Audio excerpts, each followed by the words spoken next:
Assalamualaikum warahmatullahi wabarakatuh. Perkenalkan, nama saya Desi Sri Lestari, NPM 183200024 dari Program Studi Pendidikan Biologi.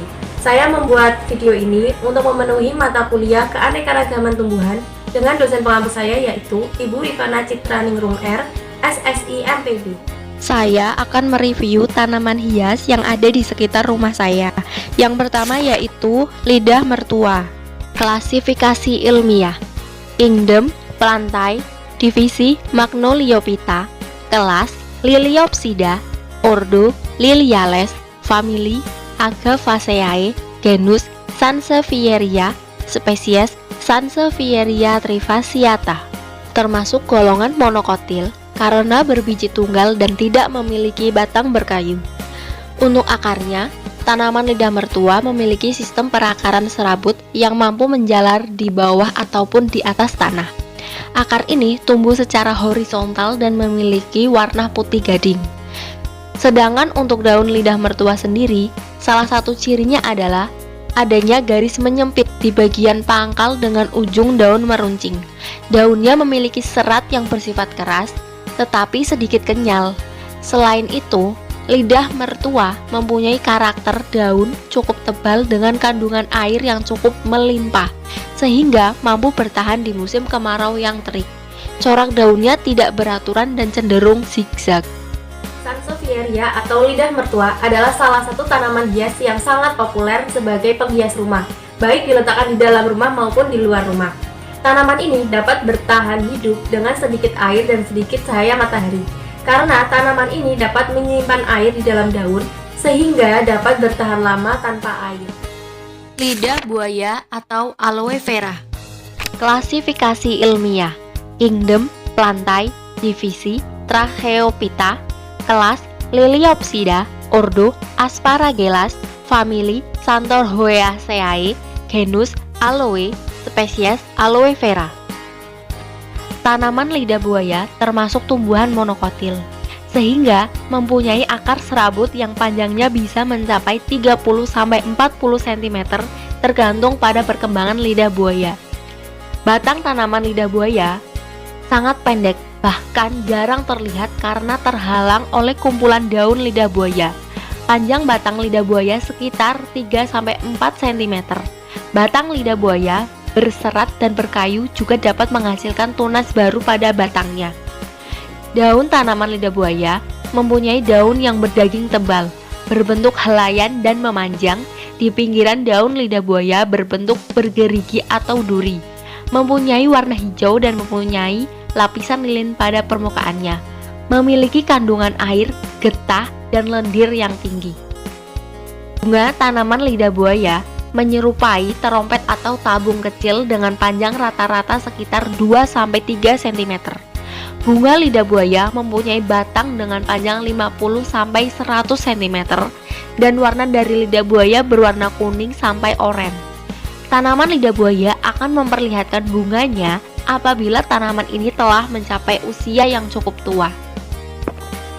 Tanaman lidah buaya mengandung seluruh vitamin kecuali vitamin D. Digunakan untuk antibakteri, anti jamur, anti-inflamasi, dan sebagainya.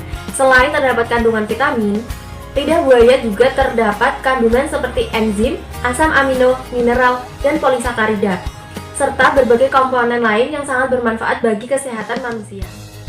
Lili Paris atau Chlorophytum comosum. Klasifikasi ilmiah: kingdom, plantae, divisi Magnoliophyta, kelas Liliopsida, ordo Liliaceae, famili Antherisaceae, genus Chlorophytum, spesies Chlorophytum comosum. Tanaman yang dikenal juga dengan nama lain spider plant atau bisa disebut juga dengan bulu ayam, memiliki jenis akar serabut karena bentuknya yang berubai dan bisa sampai keluar dari permukaan pot. Panjang akar berukuran sekitar 5 hingga 10 cm. Setiap akar mempunyai daya rekat yang bagus dan tidak mudah patah. Akar tanaman lili Paris bersifat mudah menyerap unsur hara dan air yang berasal dari tanah. Oleh karena itu, tanaman akan tetap tumbuh walaupun ditempatkan dengan sistem menggantung. Daun tanaman lili Paris. karena bentuk daunnya yang memanjang, kecil dengan tepi berwarna putih dan ruas hijau tua. Warna daunnya khas yakni didominasi hijau pucat, bagian tepinya putih. Ukuran daun bisa mencapai sekitar 25-40 cm dan lebar 2-2,25 cm. Tanaman Liliparis adalah tanaman yang berasal dari Afrika Selatan nih teman-teman. Tanaman ini dapat diakses dengan sinar matahari yang terbatas atau bisa diletakkan di dalam ruangan. Nah, tanaman ini menyukai tanah basah, tetapi dia tidak suka dengan kelebihan air atau tanah yang sampai tergenang air. Tanaman ini dapat tumbuh di tempat yang sejuk, panas, terkena sinar matahari langsung, ataupun tempat yang terlindung.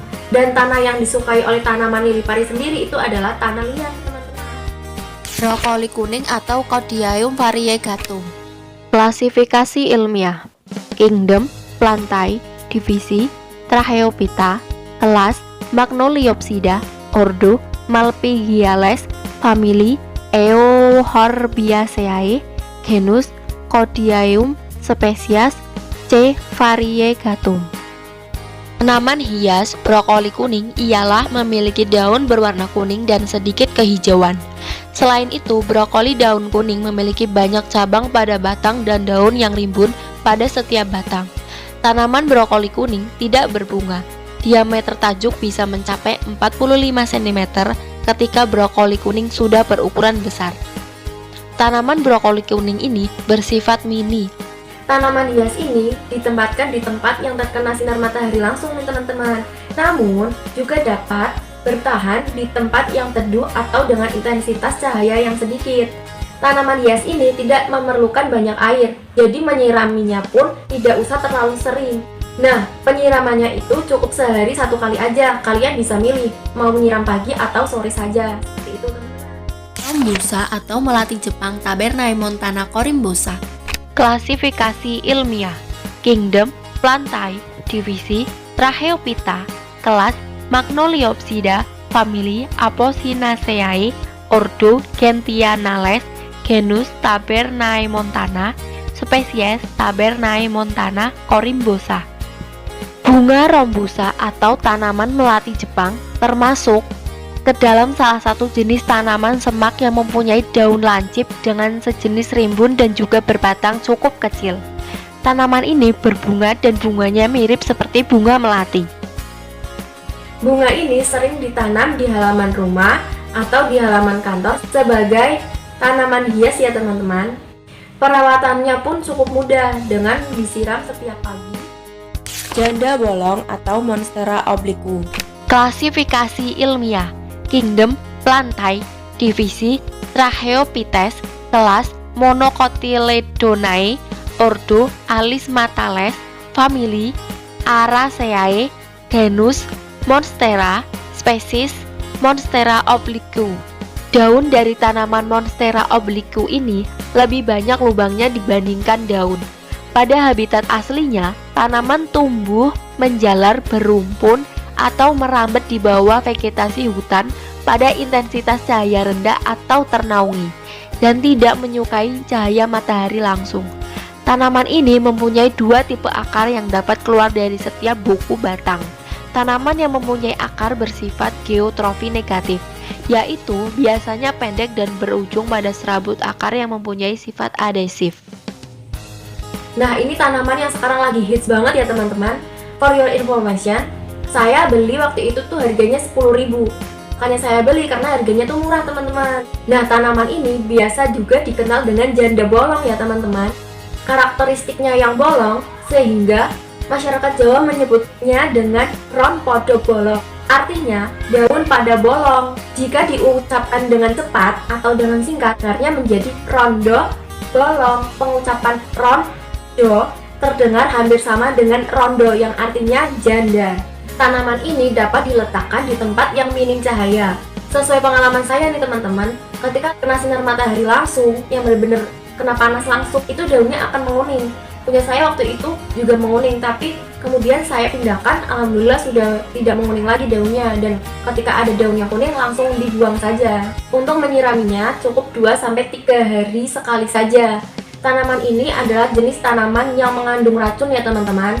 akar, batang, daun, dan buahnya mengandung asam oksalat tinggi, sehingga harus dijauhkan dari jangkauan anak dan hewan peliharaan. Sekian video dari saya, semoga bisa bermanfaat dan menambah ilmu bagi yang menonton. Wassalamualaikum warahmatullahi wabarakatuh.